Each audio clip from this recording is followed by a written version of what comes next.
Alrighty, welcome back to another video. Today we're going to run through two different vehicles, both having a roof conversion. One being the Land Rover 110 Defender and the other a completely custom roof converted 150 Prado.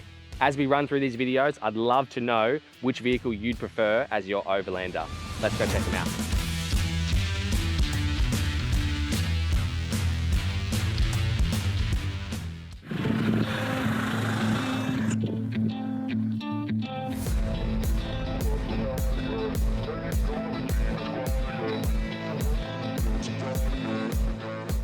Let's take a look at the 150 Prado first. So Daniel at Mulgo Expedition Center, they took on this project, a complete custom roof conversion on it.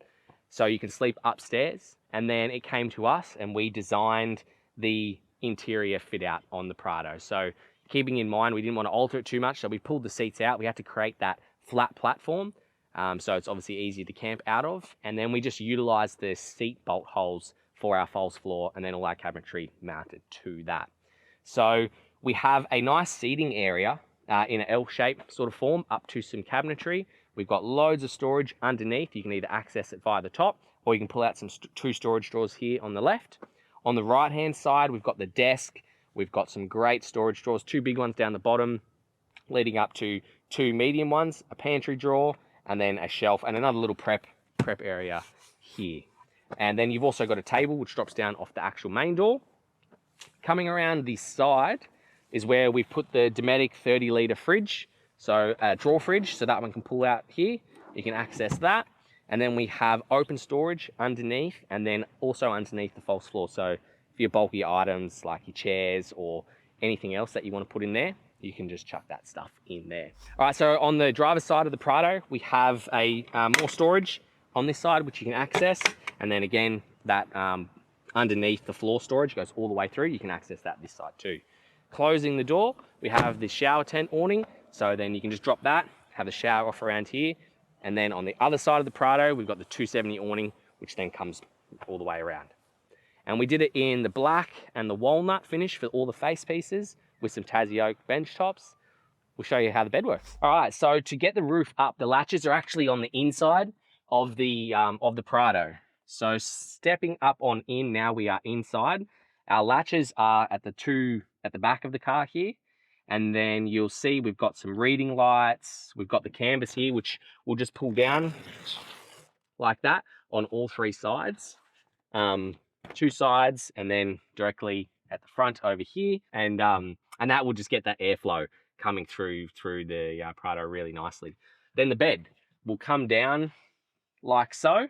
And then there's two more panels which will then fill in the space that I'm standing in and the space that you use to climb up into the bed itself. So two panels will go into that section there, and then that creates that whole sleeping area here. With then you drop down the canvas on all three sides, you get that airflow going, and then you can easily climb back down, pop the bed up, and then I'm standing inside the Prado now. We've got a nice bench top area.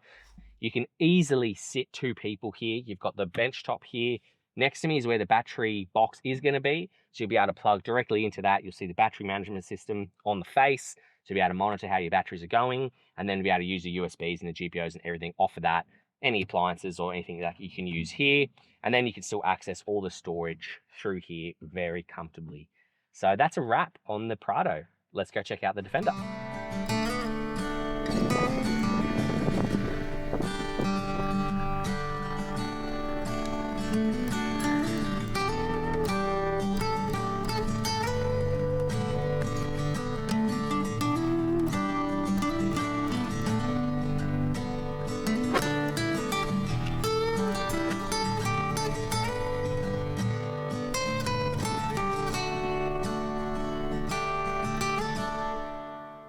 Alrighty, so now over to the 110 Defender. It had the roof conversion put on, and then it came down to us for the interior fit out. So the interior fit out is loosely based off of the Overlander setup, which was what we designed and put into my Defender. So going into it, the shape is pretty much the same. The sofa height is the same, but instead of having the drawer fridge come out from the middle, we've put the 55-litre Dometic on top, which slides out the door. And then instead of having that bench top through here, which then you can access via the gull wing. Because the client's a mad keen fisherman and a hunter, we've split this in two and just added more storage. So via the gull wing, we've got little shelves all for his bait and tackle boxes, and then split that halfway from the inside. Then we just created more storage all the way to the underside of where the roof converts up. So coming around here, you'll see these are here, just adjustable shelves. They can come out, and then all the bait, and this is specifically designed to suit the little boxes that he's going to be running. And then coming up into here, we've got that 50-litre Dometic fridge slide, which comes straight out there, and then also has the little table that pulls out off of that. So that's a pretty good little system there. All the electrics are running in behind the seats, underneath that section through there. So we'll get a look at that in a minute too. And then we've just put the battery display and some USBs on this side here. And then we've also put another little USB in this gull wing section too. At the back of the Defender here, we have a little open section which houses the two 11-litre Dometic hydration jugs. So 22 litres of water there, fresh water, and they just run off the rechargeable USB water spout there. So a pretty awesome space that is purpose designed to fit those two, and then you get 22 litres of fresh water. So this side of the Defender, we have a lockable drawer, and this one will house all his hunting rifles. So that pulls all the way out. There will be some inserts into there which hold them in like a padded way, so they'll sit in there and fit in there nicely. So that one can then just come back out, push back in, and then you can key lock that as well. So with the electrics, again, they're all stored in behind the seats underneath this system here. We've got the Enerdrive 40 amp hour DC-DC charger. We've got the Egan DC hub. And then as this Defender is getting shipped over to America, we've set it up. So we've done all the 12 volt stuff. We've got the solar connection up there ready for the solar to be mounted up as well on the roof rack. And then we've left the tails there for the 3000 watt Victron inverter charger to be connected up once it lands in the States. So then they will run the 110 volt off of that Victron inverter charger. And then that will complete the electrical system on this. There's a 350 amp hour lithium battery already all connected up. Let's check out the bed. Stepping on into the Defender, we have these two little panels here, which we're going to pop up first. And then you can just push the bed all the way up. So obviously the Defender has a fair bit more space, a bigger footprint than what we did in the Prado. So yeah, it is extremely open. We have now that the roof's up, we have a platform which you can work at or prep on, which becomes a nice bench to stand at. And then you can, again, just access the fridge perfectly from the inside. So bringing the bed platform down. So plenty of space in here when you are sleeping. You have this platform which you can just sleep on comfortably as it is, or you can drop these two panels down behind me and create a complete bed platform also. So overall, a pretty tidy setup, and it works well for the Defenders. All right, so sitting downstairs in the living area of the Defender, it is super comfy, especially with the roof up.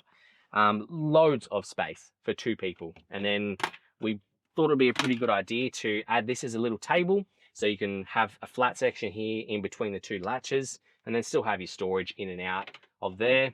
On the other side of that gull wing, more storage. Maximizing as much as we can everywhere throughout the Defender.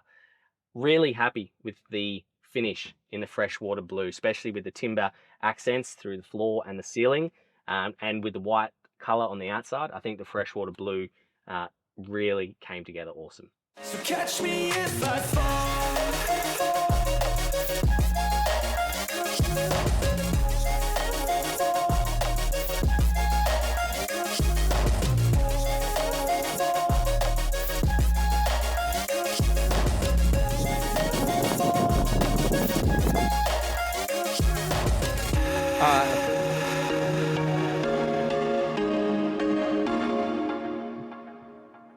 That's a wrap for our video. I would love to know, what would you prefer? Would it be the 110 Defender or would it be the 150 Prado? Let us know in the comments which would be your overlanding setup. So thanks heaps for watching. I hope you enjoyed the video, and please stick around for the other builds that we have up and coming. Thanks for watching.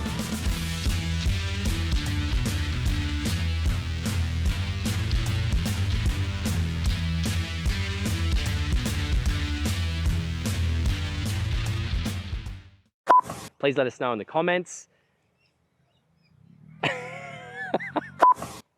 That's a wrap for our 110 and Prado. Thanks for watching.